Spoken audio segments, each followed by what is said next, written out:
Babar Azam is on the road to greatness. And I want to be clear when I say on the road to it, in white ball cricket at least.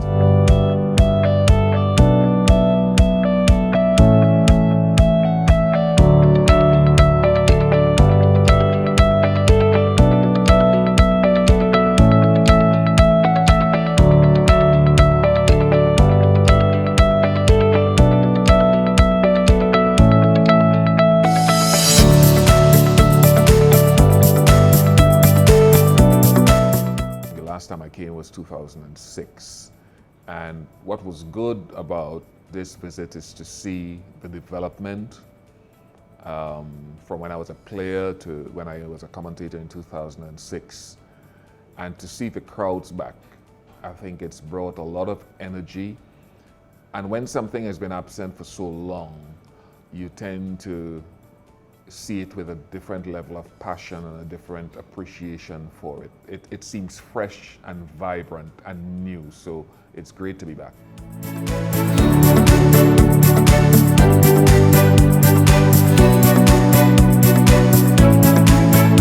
It was always going to be tough for them. I thought in the first one-day international, they had that chance coming down to the last 4 overs of the game. They played some really good cricket up until those last 4 overs when Romario Shepherd went for 20 and then he went for 15. The West Indies had a chance in that first one-day international when, up until those last 4 overs, when it was snatched away from them by Kustil Shah. Romario Shepherd went for 20 in 1 over and then 15. But generally, I always felt it was going to be almost an impossible task for the West Indies, coming from Netherlands and within a couple of days having to play a couple of players, Shepherd and Powell, flying in the morning before the game, playing Pakistan, who already a top-ranked team, ranked number 5, at home. Difficult task, and the West Indies team, minus Jason Holder, minus Shimron Hetmeyer, minus a couple of key players, were always going to be up against it. But I have to say, I'm pleased with some of what I saw, particularly from the bowling group and also from Shai Hope and Shamar Brooks.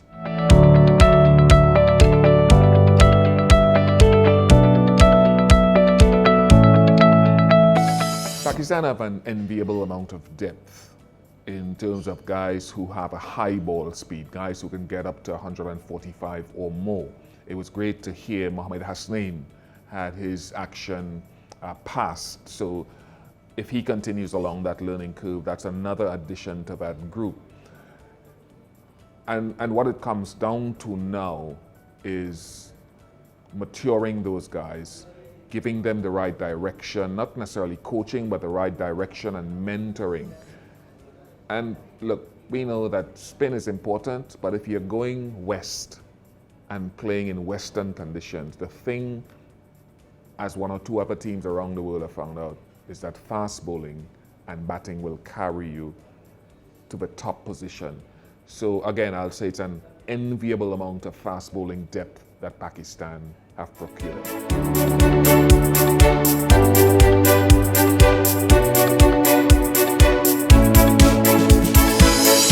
That stat is a surprising stat based on the talent that if you go back through the years and you talk about guys who came after Waqar and Wasim, you can start from Umar Gul coming right through the ranks. There should have been at least a couple more that have done that, and it's important why I use the term mature and mentor these fast bowlers, because the talent is there. You look at Shaheen Afridi.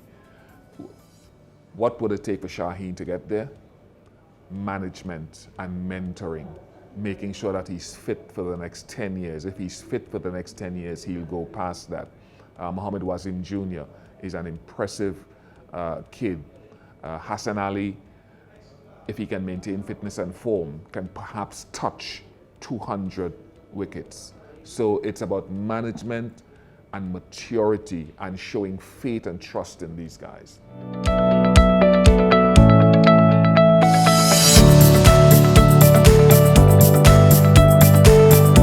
Babar Azam is on the road to greatness. and I want to be clear when I say on the road to it, in white ball cricket at least, and certainly 50 over cricket, because I don't use the term great loosely. I think I discussed this with a couple of my colleagues 24 hours ago.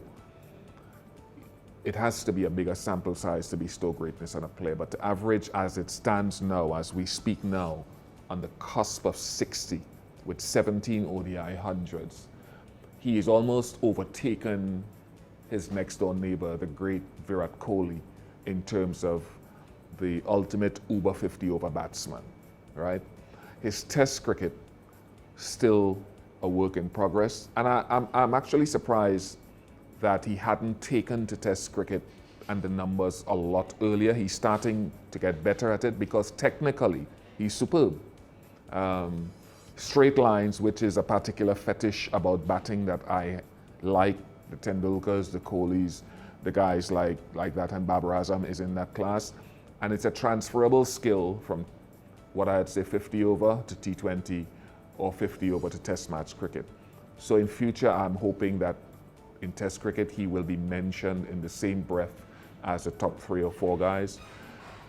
But as a white ball player, and particularly an ODI player, technically superb, temperamentally superb, and aesthetically, perhaps the most pleasing batsman in the world today. Whenever he comes out to bat, I have a few commentator colleagues, and I just look for their tweets on social media whenever he plays a cover drive or a straight drive. That tells you a lot when people who have played the game turn up to watch you bat.